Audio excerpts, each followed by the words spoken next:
بعض دفعہ کوئی ایک گناہ ایسا ہوتا ہے جس کو آپ ہلکا سمجھتے ہو لیکن وہ آپ کو برباد کرنے کا ذریعہ بن جاتا ہے۔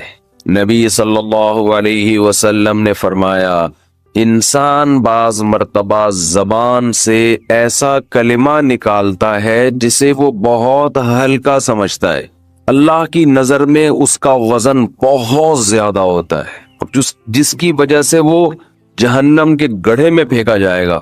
وہ اتنا سخت جملہ ہوتا ہے، کس کی نظر میں؟ اللہ کی نظر۔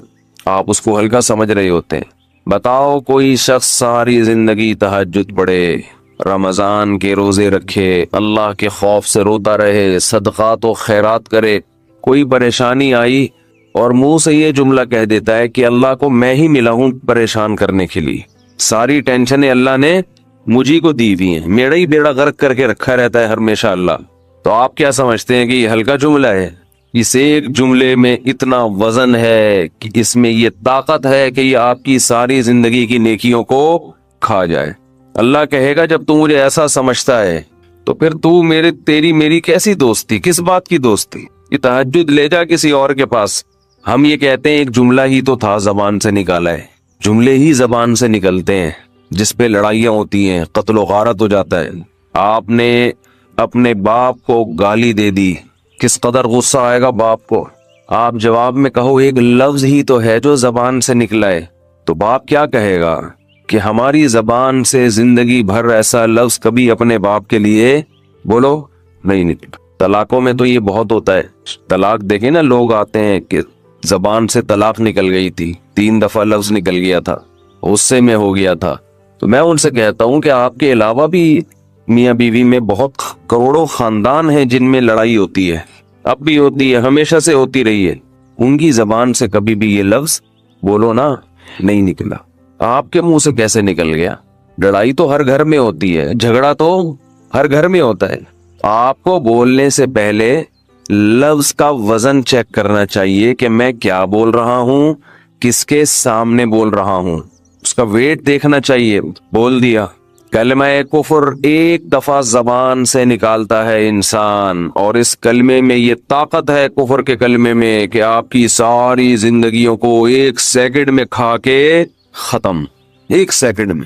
نبی صلی اللہ علیہ وسلم نے فرمایا انسان اللہ سے دعا مانگتا ہے، زندگی بھر مانگتا رہتا ہے، اور اللہ زندگی بھر دعاؤں کو قبول کرتے رہتے ہیں، لیکن اس کو نظر نہیں آ رہا ہوتا، اس کو نظر کہ اللہ اپنے طریقے سے دعا قبول کرتا ہے۔ اگر اللہ ایسے دعا قبول کرے نا، آپ نے ادھر کہا اے اللہ میری تنخواہ ڈبل کر دے، آفس گئے، باس نے کہا کہ جناب نئے وزیر اعظم نے جو اعلان کیا ہے اس کی منظوری ہو گئی، ٹھا ٹھا کر کے ایسے دعائیں قبول ہونا شروع ہو جائیں تو غیب پر ایمان ختم، پھر تو دعا کی ترغیب دینے کی ضرورت ہی نہیں رہے گی۔ سب لوگ مصلی لے کے مسجد میں آ جائیں گے، سارا دن دعائیں مانگتے رہیں گے کہ اللہ سے جو مانگو ملتا ہے، خربوزہ مانگو خربوزہ ملتا ہے، تربوز مانگو تربوز ملتا ہے، افطاری میں پکوڑے مانگو پکوڑے ملتے ہیں، سموسے مانگو، بھوک لگ رہی ہے کیا کریں، سموسے ملتے ہیں، جو مانگو وہ ملتا ہے۔ تو دعائیں تو لازمی قبول ہوتی ہیں، لیکن انداز وہ ہوتا ہے جو اللہ کرتے ہیں۔ اللہ کہتے ہیں میں اپنے طریقے سے کروں گا۔ اب اس کی بڑی لمبی چوڑی تفصیل ہے کہ کیسے قبول ہوتی ہے۔ بعض دفعہ جو چیز مانگ رہے ہیں اللہ وہی دے دیتا ہے آپ کو، بعض دفعہ اس کا متبادل دے دیتا ہے، آلٹرنیٹ دے دیتا ہے، بعض دفعہ نہ آلٹرنیٹ دیتا ہے نہ وہ چیز دیتا ہے۔ کوئی مصیبت آنے والی ہوتی ہے، اس دعا کی برکت سے اس مصیبت کو ٹال دیتا ہے۔ آپ اپنے بیٹے کے لیے بچی کے لیے دعا مانگ رہے ہیں اس کو ٹھیک کر دے، وہ ٹھیک نہیں ہوئی لیکن دوسری نے بیمار ہونا تھا، اللہ نے اس سے وبا کو ٹال دیا۔ تو جن کا غیب پر ایمان ہوتا ہے وہ تو مانگتے ہیں، اللہ سے مانگتے ہیں۔ پتہ ہے بھائی یہ ہو نہیں سکتا کہ جس خدا نے کہا ہے کہ میرے سامنے ہاتھ اٹھاؤ، حدیث میں آتا ہے اللہ میں اتنی غیرت ہے کہ جب کوئی اللہ کے سامنے ہاتھ اٹھا کے مانگتا ہے تو اللہ کو خالی ہاتھ لوٹاتے ہوئے حیا آتی ہے۔ بڑے سیٹ کے پاس کوئی بھکاری جائے اور پیسے مانگے اور وہ اس کو دھتکار دے تو بھکاری کہے گا نا یار نام تو بڑا سنا تھا آپ کا، بڑے سخی ہو۔ تو اللہ کو حیا آتی ہے کہ ان ہاتھوں کو خالی لوٹائے۔ دیتا ہے لازمی. تبھی ہم نے اہل اللہ کو دیکھا ہے کہ مانگتے بہت ہیں, بڑی لمبی لمبی دعائیں مانگتے ہیں. لوگ ان کو بے وقوف سمجھتے ہیں کہ یار یہ ہر وقت مصلی پہ دعائیں مانگتے رہتے ہیں لمبی لمبی, ملتا تو کچھ ہے نہیں. انہیں پتا ہے کہ یہ بہت ملتا ہے اللہ سے مانگنے سے, لیکن اللہ کا انداز ایسا ہوتا ہے کہ صرف وہ مانگیں جن کو غیب پر یقین ہے. یعقوب علیہ السلام ساری زندگی مانگتے رہے اللہ تعالیٰ سے. اس مانگنے کا بدلہ کیا ملا ہے؟ دوسرا بیٹا بھی اللہ نے چھین لیا. عجیب بات ہے یا نہیں ہے؟ پہلا بیٹا گم ہوا تو اللہ سے اس کے ملنے کی دعائیں مانگتے رہے. دعا کیا قبول ہو رہی ہے؟ قحط پڑ گیا, کھانے پینے سے بھی گئے, اس سے بڑی مشکل. راشن لینے کے لیے بھیجا مصر اپنے بیٹوں کو, تو دوسرا بیٹا بھی بولو گیا, وہ بھی بادشاہ نے رکھ لیا. روتے روتے آنکھوں کی بینائی چلی گئی. آپ کی اولادیں آپ سے کیا کہنے لگی ہیں؟ تاللہ تفتأ تذکر یوسف, اللہ کی قسم آپ یوسف کو ابھی تک یاد رکھا ہوا ہے. حتی تکون حرضا او تکون من الہالکین, آپ کی جان نہ چلی جائے. تو زبان سے یہ نہیں کہا کہ میں اللہ سے مانگ مانگ کے تھک گیا ہوں, لیکن اللہ دینے کے لیے تیار نہیں ہے, میرا تو دوسرا بیٹا بھی گیا. یہ جب دوسرا بیٹا بھی گیا ہے نا, اس وقت یہ الفاظ کہے ہیں کہ آنکھوں کی بینائی چلی گئی. تو گھر والے کہنے لگے کہ آپ کو ابھی تک یاد ہے کچھ چیزیں غیر اختیاری ہوتی ہیں, اپنے اختیار سے غم کو سوچنا یہ شریعت میں جائز نہیں ہے, لیکن کچھ چیزیں انسان کے اختیار میں نہیں ہوتی. وہ غم جو آپ کے اختیار میں نہیں ہے اس پہ آپ کو گناہ نہیں ملتا, بلکہ صبر پہ ثواب ملتا ہے. شریعت میں حکم یہ ہے کہ غم کو بھول جاؤ, اس کو ایک ہی چیز کو لے کے مت بیٹھے رہو. لیکن حضرت یعقوب علیہ السلام کو اپنے بیٹے سے اتنی محبت ظاہر ہے اس بیٹے میں بہت ساری خصوصیات تھیں. وہ جانتے تھے کہ اللہ ان کو پیغمبر بنائے گا, کہ اتنے عرصے کے بعد بھی آپ کے دل سے غم نہیں نکلا, لیکن اس غم کو لے کر زندگی گزار دی. کسی کے سامنے اللہ کی شکایت نہیں کی کہ میرے ساتھ کیا ہو رہا ہے. اور دعا قبول کیسے ہو رہی ہے کہ دوسرا بیٹا بھی گیا. بیٹوں نے آ کے بتایا کہ آپ کے بیٹے نے چوری کی تھی جس کی وجہ سے بادشاہ نے اس کو رکھ لیا. قال بل سولت لکم انفسکم امرا, باپ نے کہا تم نے جیسے پہلے ایک کہانی گڑھی تھی دوبارہ سے ایک کہانی گڑھ لی ہے. حالانکہ اس دفعہ بیٹے سچ بول رہے تھے, چوری تو نہیں کی تھی لیکن الزام لگا تھا چوری کا. تو یعقوب علیہ السلام نے دوسرے بیٹے کے جانے پہ ایک لفظ ناشکری کا زبان سے نہیں نکالا, بلکہ کیا کہا؟ انما اشکو بثی وحزنی الی اللہ واعلم من اللہ ما لا تعلمون, میں اپنا غم تمہارے سامنے بیان نہیں کرتا, صرف اللہ کے سامنے بیان کرتا ہوں, اور اللہ کے بارے میں وہ کچھ جانتا ہوں جو تم نہیں جانتے. کیا مطلب؟ وہ مجھے تسلی دے رہا ہے, اس میں خیر ہوگی. ہمارا کام ہے مانگنا, ہم بھکاری ہیں. یہ تو ملحد اور خدا کے منکر لوگ ہیں جو مسلمانوں کا مذاق اڑاتے ہیں کہ یہ دعائیں مانگتے ہیں اور ان کو ملتا کچھ نہیں ہے. او بھائی, ہمیں اس سے غرض ہی نہیں ہے کہ رب کیسے دے رہا ہے, ہمیں اس نے پابند بنا دیا مانگو. تو ہمیں اہل اللہ کو تو مزہ اس سے آتا ہے کہ اس نے ہمیں بول دیا مانگو, وہ نہ بھی دے, مانگنا ہی ہمارے لیے سب کچھ ہے. تو میں جو بات عرض کر رہا تھا وہ یہ تھی کہ یعقوب علیہ السلام مانگتے رہے, پھر دوسرا بیٹا بھی چھن گیا. کوئی لفظ مایوسی کا زبان سے نہیں نکالا. تو حدیث میں آتا ہے کہ ایک بندہ مسلسل دعا مانگتا ہے اور اللہ قبول کرتا ہی رہتا ہے, یہاں تک کہ یہ بندہ ایک دن زبان سے ایک لفظ نکالتا ہے, کیونکہ اس کو قبول ہوتے ہوئے نظر نہیں آ رہی ہوتی نا دعا. یہ زبان سے کیا لفظ نکالتا ہے کہ میں دعا مانگتا ہوں مگر اللہ قبول بولو نہیں کرتا. جیسے معاذ اللہ نقل کفر کہ یعقوب علیہ السلام اگر کہہ دیتے کہ اللہ کئی سال سے دعا مانگ رہا تھا بیٹا مل جائے, مگر تو نے تو دوسرا بھی چھین لیا, لہذا ثابت یہ ہوا کہ میں مانگتا تو ہوں لیکن اوپر والا قبول بولو نہیں کرتا.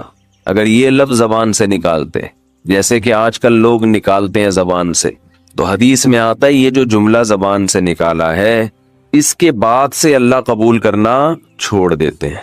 اس سے پہلے ہو رہی تھی, آپ نے یہ لفظ کہہ دیا اس کو ہلکا سمجھ کے. اللہ کے ترازو میں یہ کلمہ, یہ چھوٹا سا جملہ بہت بھاری ہے اللہ کی غضب کو دعوت دینے کے لیے. اللہ کہتے ہیں مجھے تانا دے دیا کہ میں قبول نہیں کرتا. گھروں میں جھگڑا ہوتا ہے نا, عورت کہتی ہے مرد کھلا کھلا کے تھک جائے, بیوی کہتی ہے ہاتھ تنگ کیا ہوا ہے کھلاتے نہیں ہو. بعض دفعہ آدمی کو غصہ آتا ہے کہ اب میں ہاتھ اپنا تنگ کر کے دکھاؤں گا, بنڈے نہیں لے کر آؤں. میں کہتا ہوں چنگیز خان بھی, اگر کوئی چنگیز خان کی اولاد ہے نا, اس میں بھی اتنی طاقت نہیں ہے کہ بیوی کہے کہ 6 انڈے چاہیے اور وہ ان 6 کو 4 کر کے دکھا دے کہ نہیں آج 4 انڈے آئیں گے 6 نہیں آئیں گے. کوئی ہے ایسا مائی کا لال؟ کوئی ایسا مائی کا لال پیدا نہیں ہوا. تو استنبول کیسے فتح کرو گے؟ صحیح, استنبول کیسے فتح کرو گے؟ سلطان محمد فاتح نے استنبول فتح کیا تھا نا.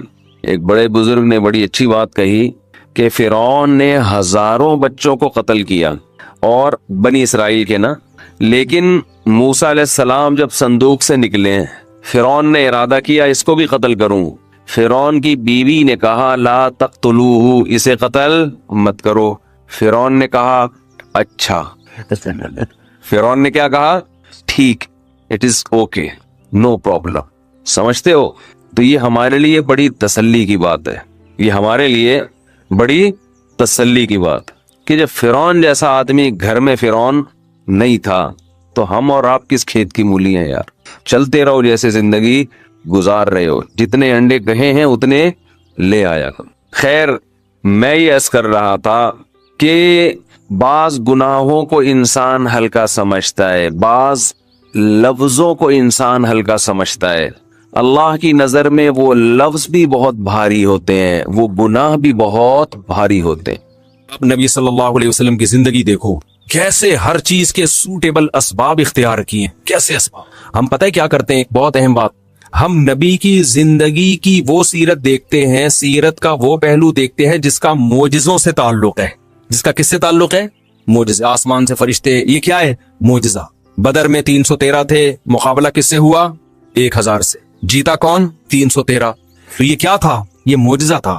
شریعت کے احکام کا مدار معجزوں پر نہیں ہوتا, گراؤنڈ ریئلٹی پر ہوتا ہے. سمجھتے ہو کہ نہیں سمجھتے؟ ہمیں جو زندگی گزارنی ہے معجزوں پہ نہیں گزارنی. کس پہ گزارنی ہے؟ ہمیں یہ اجازت نہیں ہے کہ 313 ہم ہو, سامنے دشمن 1000 ہو. ہمیں شریعت نے حکم دیا ہے فوراً پتلی گلی سے نکلو اور وہاں سے بھاگ جاؤ. یہ حکم ہے, آرڈر ہے قرآن کا. یکم منکم الف یغلبوا الفین, اللہ کہتے ہیں 1000 کا 2000 سے مقابلہ ہوگا, جتوا دوں گا. کیا مطلب؟ ڈبل ہوں گے نا دشمن, تو کچھ ایمان کی طاقت, کچھ اسلحے کی طاقت. ڈبل سے کم ہوئے تو پھر کوئی گارنٹی نہیں ہے. میں سمجھا پا رہا ہوں اپنی بات؟ آپ دیکھ لو قرآن میں, یکم منکم الف یغلبوا الفین, 1000 ہو گئے 2000 پہ غالب کروں گا. اس لیے علماء نے لکھا کہ 1000 کا مقابلہ 2000 سے ہو جائے, افرادی قوت میں وہ دگنے ہوں اور اسلحے کی قوت میں بھی وہ دگنے ہوں. دگنے سے زیادہ ہوئے تو نہیں. بعض دفعہ سامنے 2000 ہے, 1000 ہے, 2000 ہے, لیکن ان کے پاس ٹینک ہیں, تو پھر آپ 1000 بھی کسی کام کے نہیں ہو. اگر وہ 2000 ٹینک ہیں تو آپ کے پاس 1000 ٹینک ہونے چاہیے. یہ اقدامی جہاد ہے. غزہ اس پہ فٹ نہیں ہوتا, کیونکہ غزہ کا جو لڑائی ہو رہی ہے وہ دفاعی جہاد ہے. دفاع میں تو مرتا کیا نہ کرتا, وہ تو ہر صورت میں لڑنا ہی لڑنا ہے. سمجھتے ہو کہ نہیں سمجھتے؟ غزہ کا معاملہ الگ ہے, وہ دفاعی جنگ ہے. جب آپ خود سے کسی سے لڑیں گے تو شریعت نے کہا ہے کہ 313 کو اس زمانے میں 1000 سے لڑنے کی اجازت نہیں ہے. طاقت کا توازن دیکھنا پڑے گا, اسباب دیکھنے پڑیں گے, تبھی تو شریعت میں بغاوت کی اجازت نہیں ہے. آپ کے پاس ہے کیا لڑنے کے لیے؟ جذبات سے تھوڑی جنگ جیتی جاتی ہے, اسباب سے جیتی جاتی ہے. کچھ اسباب ہوتے ہیں اور پھر اللہ کی مدد ہوتی ہے. تو اب کیا ہو رہا ہے کہ نبی صلی اللہ علیہ وسلم کی آپ سیرت دیکھیں. غزوہ بدر میں بھی ہوا یہ ہے کہ نبی صلی اللہ علیہ وسلم کا لڑائی کا ارادہ نہیں تھا, ورنہ 313 کو 1000 سے لڑنے نہ لے کے جاتے آپ صلی اللہ علیہ وسلم. نبی صلی اللہ علیہ وسلم کا ارادہ تو ایک تجارتی قافلہ جا رہا تھا, اس پہ حملہ کرنا تھا. اس کے لیے وہ 313 کا عدد ٹھیک تھا, وہ تو اللہ نے لڑوا دیا تاکہ اسلام کا ایک معجزہ ظاہر ہو اور اسلام کی طاقت ظاہر ہو. اللہ یہ بتائیں کہ اس جنگ میں اللہ کس کے ساتھ ہے؟ مسلمانوں کے ساتھ ہے. یہ ایسے ہی ہے جیسے بغیر باپ کے اللہ نے عیسی ابن مریم کو پیدا کر دیا تاکہ پتہ چلے کہ میں بغیر باپ کے بھی پیدا کر سکتا ہوں. باپ نے کہا لو بھائی اللہ کی طاقت ہے, اللہ بغیر باپ کے پیدا کر سکتا ہے, تو جو بغیر باپ کے پیدا کر سکتا ہے وہ ماں کے بغیر بھی پیدا کر سکتا ہے. لہذا اے اللہ میں شادی نہیں کروں گا, مجھے ویسی اولاد دے دے. تو یہ حماقت کی بات ہوگی کہ نہیں ہوگی؟ بھائی معجزے اور کرامتوں پہ حکم کا شریعت کا مدار نہیں ہوتا. شریعت آپ کو کہتی ہے گراؤنڈ ریئلٹی کو سامنے رکھ کے فیصلہ کرو. اسی میں لوگوں کی کچھ غفلتیں اور بتا دوں میں. آج بیان ضرورت کھچڑی پک گئی ہے لیکن چلو پارسل کرتے ہیں جو بات ذہن میں آ رہی ہے اچھی. دیکھو اسی میں غفلت ہے. میں بہت دفعہ لوگوں کو بتاتا ہوں, بیٹی کی شادی ہو گئی, داماد 2 نمبر نکلا. داماد کیا نکلا؟ نشئی نکلا, مارتا پیٹتا ہے, جنگلی نکلا. اب آپ اس کو ٹھیک ہونے کے لیے ایک ٹائم دے دیں کہ بیٹا تمہارے پاس ٹھیک ہونے کے لیے اتنے دن ہے. لوگ کیا کرتے ہیں 10 سال 15 سال. ایسے ہی ایک صاحب نے کیا, ان کی بیٹی کا شوہر نشہ کرتا ہے, شراب پیتا ہے, مارتا ہے, پیٹتا ہے. تو کہتے ہیں میں نے 25 سے 30 سال لگا دیے اس امید پر کہ دل کس کے ہاتھ میں ہے. بولو اللہ ٹھیک کرے گا. اللہ کے لیے کچھ بھی مشکل نہیں ہے. میں نے کہا واقعتاً اللہ کے لیے مشکل نہیں ہے. وہ چاہے تو آپ کے داماد کو ٹھیک کر دیتا, لیکن اللہ نے کہاں لکھا ہے, کہاں کہا ہے کہ میں اس کو ٹھیک کروں گا کم وقت کو؟ کہیں اللہ نے کہا ہے؟ اللہ نے وعدہ کیا ہوتا ہے نا, تو محنت کرتے رہو تو میں ٹھیک کر دوں گا. بھائی ٹھیک کرنا اللہ کے ہاتھ میں ہے. تو یہ اس کی دلیل ہے کہ اب اس کو ہٹا لو, آپ طلاق لے لو, کیونکہ ہمارے ہاتھ میں نہیں ہے. تو جو کام اللہ کے ہاتھ میں ہے تو ہمیں کیا پتا اللہ وہ کرے گا کہ نہیں کرے گا. سمجھ میں نہیں آ رہی میرا خیال ہے بات. تو ہم تو گراؤنڈ ریئلٹی کو دیکھ کے فیصلہ کریں گے. بھائی 2 سال ٹھیک ہونے کے لیے بہت ہوتے ہیں, ٹھیک ہو گیا صحیح ہے, نہیں تو خلا لیا جائے گا, اس سے علیحدگی لی جائے گی. تو ان کی بچی دماغی توازن کھو بیٹھی تھی, پھر آئے تھے مشورہ لینے کے لیے کہ اللہ ٹھیک کرے گا کہ نہیں کرے گا. آپ کی کیا خیال ہے؟ میں نے کہا اللہ نے اس کو ٹھیک کیا نہیں کیا, تمہاری بچی کو اللہ نے تمہاری حماقتوں سے پاگل کر دی, اور اس کا اللہ قیامت میں تم سے حساب لے گا کہ اس کے ذریعہ کون بنے ہو, تم بنے ہو. تو خوب سمجھ لیں, اعتدال شریعت میں اسی کا نام ہے کہ جو چیز آپ کے اختیار میں نہیں ہے اس کے پیچھے مت پڑو, اور جو چیز اختیار میں ہے اس میں کوتاہی مت کرو. تو جو بھی ہو جائے, قرآن کے الفاظ دیکھو, یا ایھا الذین آمنوا لا تکونوا کالذین کفروا وقالوا لاخوانہم اذا ضربوا فی الارض او کانوا غزا لو کانوا عندنا ما ماتوا وما قتلوا. کیسے زبردست الفاظ ہیں.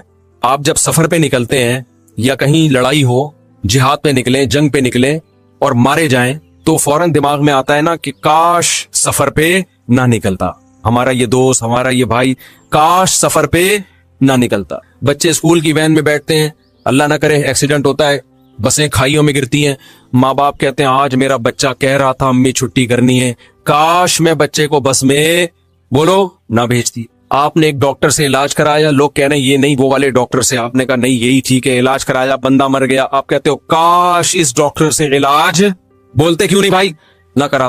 آپ کو میں نے سمجھایا 2 شادیاں سنت ہیں, لیکن جہاد کی نیت سے سنت ہیں, جب کرو گے تو پٹو گے لازمی. یہ ہو نہیں سکتا کہ شادی کرو اور ٹینشن نہ ہو. ایک صاحب کہنے لگے میں 2 شادیاں کر رہا ہوں, میری ایک بیوی گھر میں برتن دھوئے گی, دوسری گھر میں جھاڑو لگائے گی, کیونکہ برتن دھونے والی کے پاس جھاڑو لگانے کا ٹائم نہیں ہے. میں نے کہا میرے بھائی آپ عجائب گھر میں رکھنے کے قابل ہو, آپ میوزیم میں جاؤ, میں رابطہ کرتا ہوں, میوزیم میں بہت ساری چیزیں جن پہ گورنمنٹ ٹکٹ لے کے دکھاتی ہے. آپ سے بہتر ٹکٹ, سب سے بہتر آپ ہو جس پہ ٹکٹ بکے. کہ یہ آدمی کہہ رہا ہے میں دوسری بیوی کو اس گھر میں اس لیے رکھنا چاہتا ہوں کہ ایک جھاڑو لگائے گی, دوسری کیا کرے گی, برتن دھوئے گی, اور دونوں کے گھر میں رکھوں گا. میں نے کہا ہوگا یہ کہ ایک سر پکڑے گی اور دوسری اس پہ چماٹے لگائے گی. تو اب آپ نے کیا کیا, بیان سن کے شادی کر لی. دوسری کرنی چاہیے, سب کو ترغیب ہے. کرنے کے بعد جب آپ پیٹے, کاش میں دوسری شادی, یہ سمجھانا چاہ رہا تھا اصل میں, کاش میں دوسری شادی نہ کرتا. تو ایسے موقع پہ نبی صلی اللہ علیہ وسلم نے بھی فرمایا, قرآن نے بھی حکم دیا, اے ایمان والو یہ کافروں کا کام ہے. لو کانوا غزا لو کانوا عندنا ما ماتوا وما قتلوا.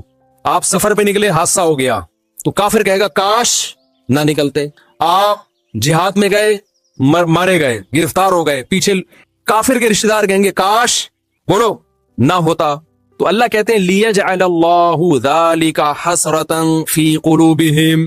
یہ اللہ کافروں کو یہ جملہ کہنے کی توفیق اس لیے دیتا ہے تاکہ ان کے جو ایک غم پہنچا ہے نا, یہ غم ڈبل ہو جائے. اس کو کفر کی دنیا میں سزا ملتی ہے. تبھی ڈپریشن کے جتنے مریض کافروں میں پائے جاتے ہیں مسلمانوں میں نہیں پائے جاتے. حالانکہ ڈپریشن کے اسباب مسلمانوں کے پاس زیادہ ہیں, 4 اسباب لے کے, استغفر اللہ, یعنی بہت سارے اسباب لے کے گھوم رہے ہوتے ہیں مسلمان ڈپریشن کے. سمجھ میں نہیں آ رہی میرا خیال ہے بات. انگریز تو ڈپریشن لیس زندگی ہے, کوئی مہنگائی ہے ان کے لحاظ سے, کوئی مہنگائی ہے وہاں پہ. ٹینشن آپ تلاش کرو گے تو سب سے مہنگی چیز ٹینشن ہے, مارکیٹ میں آپ کو ملے گی. اور یہاں سب سے سستی چیز کیا ہے, ٹینشن ہے. لیکن پھر بھی کافر کا غم زیادہ, مسلمان کا غم بولو کم. وجہ اس کی ہے کہ اس کو چھوٹا سے غم پہنچتا ہے تو اللہ کہتے ہیں لیجعل اللہ ذالک حسرۃ فی قلوبہم، اللہ اس کو یہ کہنے کی توفیق دیتا ہے، چاہے بزبان حال کہے یا بزبان قال کہے، چاہے زبان سے کہے یا دل میں سوچے، کہتے ہیں کاش یہ نہ ہوتا تو پھر یہ ہو جاتا، اور یہ ہوتا تو پھر یہ نہ ہوتا۔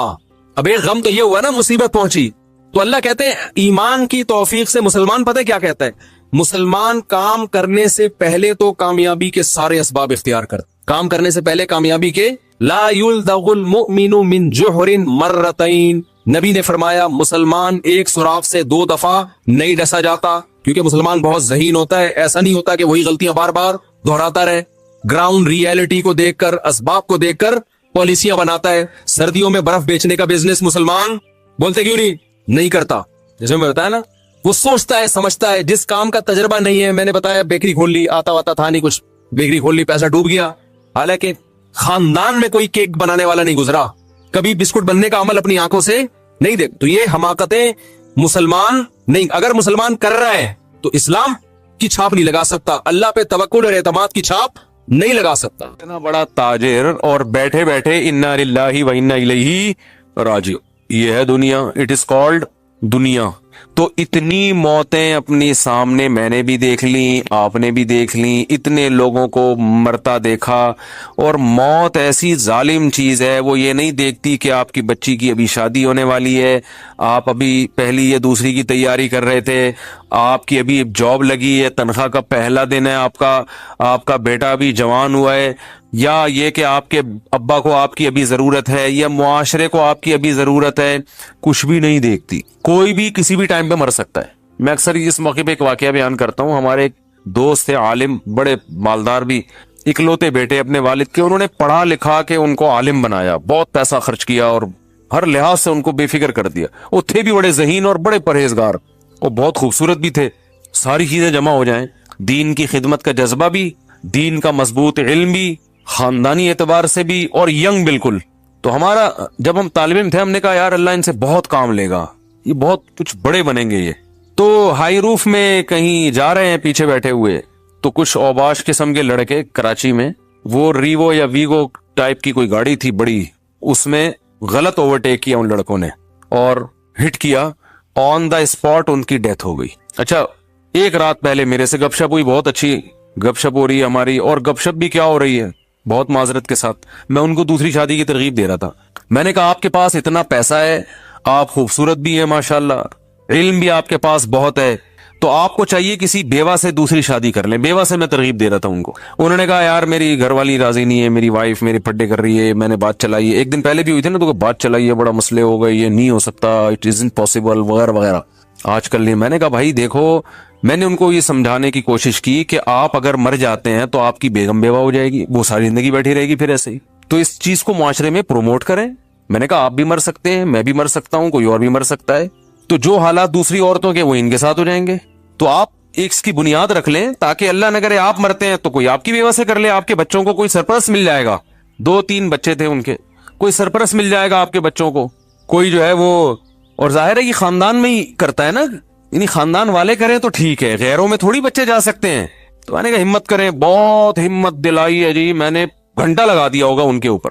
پھر آخر میں کہنے لگے اس زمانے میں عدل بہت مشکل ہے، برابری نہیں ہو سکتی۔ میں نے کہا آپ کو اللہ نے پیسہ بھی دیا، آپ متقی بھی ماشاءاللہ ہماری رائے میں، اور لوگ بھی کہتے ہیں آپ پرہیزگار آدمی ہیں، آپ کے جو پورے خاندان سے دین کے معاملے میں ٹکر لینے کے واقعات بھی مجھے معلوم ہیں۔ ان کے بڑے واقعات تھے کہ ایک دفعہ ان کو کہیں شبہ ہو گیا کہ میرے والد کی جو کمائی ہے اس میں کچھ شبہ ہے، تو وہ گھر سے بائیکاٹ کر لیا انہوں نے کہ میں نہیں کھاؤں گا، پھر وہ پتہ چلا نہیں ایسا نہیں ہے۔ میں نے کہا آپ نے کئی موقع پہ دین کے معاملے میں پورے خاندان سے ٹکر بھی لیا ہے، تو اس کا مطلب آپ میں حوصلہ بھی ہے۔ اس کے باوجود بھی اگر آپ عدل نہیں کر سکتے تو پھر میں نے کہا یہ قرآن سے 4 شادیوں والی آیتیں نکال دیں، یہ ایسے ہی اللہ نے نازل کر دی ہیں، دنیا میں کوئی بھی عدل کر ہی نہیں سکتے، تو اللہ نے بس جنرل نالج کے لیے بتا دیا کہ 2 بھی کر سکتے ہو مجبوری میں، لیکن پریکٹیکلی یہ ممکن نہیں ہے، تو ایسے ہی آ گئی۔ میں نے ان کو سمجھانے کے لیے، ہنسنے لگے، مانے پھر بھی نہیں۔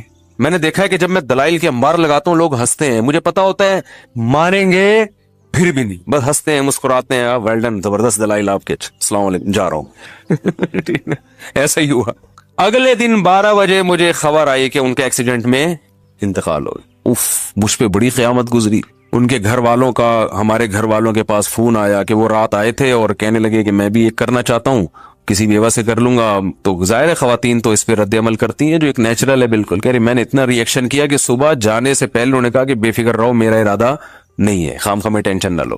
اچھا میں نے اب بات چل پڑی ہے تو ایسی اپنی نجی باتیں کرنی نہیں چاہیے, لیکن جب چل پڑی ہے تو بس اللہ کی طرف سے ہو گیا, یہ میرا کوئی ارادہ نہیں تھا ایسی باتیں.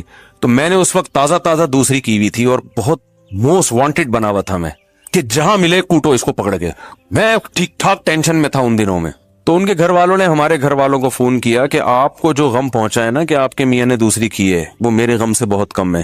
آپ کے بچوں کے پاس باپ بھی ہے, آپ کی ایک سوگن آئی ہے, بس مجھے جو غم پہنچا ہے میرے میاں رات کو بات کر کے گئے ہیں اور پھر ایگریمنٹ کیا نہیں کروں گا, تو میں تو سرے سے میاں سے ہی محروم ہو گئی. میرے ذہن میں یہ بات آئی کہ یہ اتفاقی واقعہ نہیں ہے, یہ کوئی اتفاقی حادثہ نہیں, یہ اللہ کی طرف سے مصلحت تھی اس میں. اور میں بیان بھی اسی وجہ سے کر رہا ہوں کہ مجھے اس میں بڑا سبق ملا. تو یہ واقعہ بھی ہے تقریباً 15 سال پرانا جو میں بیان کر رہا ہوں, 15 سال پرانا واقعہ ہے. تو وہی ہوا, 12 بجے دن میں کال آئی کہ ان کا انتقال ہو گیا.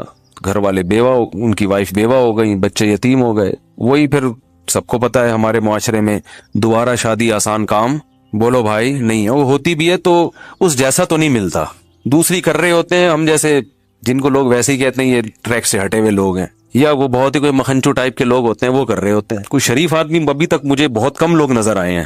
کم میں اس لیے کہہ رہا ہوں کہ 2-3 ہیں, وہ کہیں گے یار ہمیں شرافت سے نکال دیا آپ نے. تو کوئی سمجھدار آدمی, کوئی عزت دار لوگ, کوئی وہ نہیں تیار ہوتے اس کام کے لیے. تو میں کہتا ہوں یار بس یہ سوچ لیا کرو کہ بیوی میری بیوہ بھی ہو سکتی, اور عورتیں بھی یہ سوچ لیا کریں کہ میں بیوہ بھی ہو سکتی ہوں. اللہ جیسے دوسری عورتوں سے اللہ نے میاں کو چھینا ہے تو میرے میاں کو بھی اللہ مجھ سے چھین سکتے ہیں. تو معاشرے کی ایک ضرورت ہے. خیر یہ بات یہاں سے چلی تھی کہ جب ان کی انتقال کی خبر آئی نا تو میں بہت پریشان ہوا کہ یار ان کے والد نے ان کو اتنا پڑھایا, آج پھل کھانے کا وقت تھا. آج وقت تھا بھئی تاجر اپنے ایک بیٹے کو وقف کر دے, اب وہ عالم بنے, اب ماشاءاللہ دین کی خدمت کا موقع ملا, اور اللہ نے وہ خدمت ہی نہیں لی, پہلے ہی موت ہو گئی. اور موت بھی ایسے ہوئی ہے کہ ان کے لیے جو گاڑی ادارے نے رکھی تھی وہ گارڈ کے ساتھ, بڑی گاڑی کہ اس میں جائیں گے یہ, کیونکہ کراچی کے حالات بہت خراب تھے. تو ان کے والد نے کہا تھا کہ میرے بیٹے کو آپ جب بڑی گاڑی دیں گے اور گارڈ دیں گے, یہ نظروں میں آ جائے گا لوگوں کی, تو خام کی دشمنیاں بنیں گی. ان کو ہائی روف میں ایسی کھچاڑا سی گاڑی میں جس میں کوئی یہ سمجھے ہی نہیں کہ یہ کوئی بڑی شخصیت ہے, یہ کسی بڑے ادارے سے ان کا تعلق ہے. تو زندگی بچانے کے لیے ہائی روف کا انتظام کیا تھا, اور وہی ہائی روف موت کا ذریعہ بن گئی. اس لیے ہم کہتے ہیں زندگی کے اسباب اختیار ضرور کرو, صحت کے اسباب ضرور اختیار کرو, لیکن ہوگا وہی جو چاہے گا اللہ. جو سبب ہے وہی موت کا ذریعہ بن جائے گا اگر اللہ چاہے گا. تو ان کو تو ہائی روف میں اس لیے بٹھایا تھا کہ تاکہ ہائی لائٹ نہ ہو, کراچی کے حالات خراب ہیں, لوگ یہ نہ سمجھے کوئی بڑا آدمی جا رہا ہے, تو خام میں دہشت گرد نشانہ بناتے ہیں ایسے لوگوں کو. اور وہی ہائی روف, کیونکہ آگے بڑی گاڑی سے بڑی گاڑی ٹکرائے تو اتنا مسئلہ نہیں ہوتا. ہائی روف تو بیچاری ویگو کے سامنے کوئی حیثیت نہیں ہے نا اس کی. تو میں جو بات کرنا چاہ رہا تھا وہ یہ کہ میں بہت پریشان رہا کہ یار اس میں کیا حکمت ہے اللہ کی. اللہ کا تو کوئی کام حکمت سے خالی نہیں ہوتا نا. اس میں کیا حکمت ہے کہ اتنے اچھے آدمی اور اتنے ہر لحاظ سے اللہ نے ان کو نوازا. ابھی شادی بھی ہو سکتا ہے کر لیتے بعد میں, وہ تو اس وقت انہوں نے انکار کر دیا. شروع میں تو سبھی کرتے ہی ہیں, بعد میں ایک دماغ میں ایک وائرس چلا جاتا ہے ان کے. میرے بیان جو بھی سنتا ہے نا, خواتین سے کہتا ہوں کہ ان کا کووڈ-19 کا ٹیسٹ کروایا کرو. ہمارا والا کووڈ-19, یہ شادی والا, یہ وائرس ایک دفعہ جو میرے پاس آ گیا یہ پھر نکلتا نہیں ہے. یہ جیسے کووڈ-19 شکلیں بدل کے آ رہا ہے نا لندن میں کسی اور الگ ہی سٹائل میں آیا یہ, تو یہ شکلیں بدل کے آئے گا جب تک بندہ بوڑھا نہیں ہو جاتا. ہاں بوڑھا ہو جائے گا پھر وہ ایک بھی اس کو بری لگے گی. ایک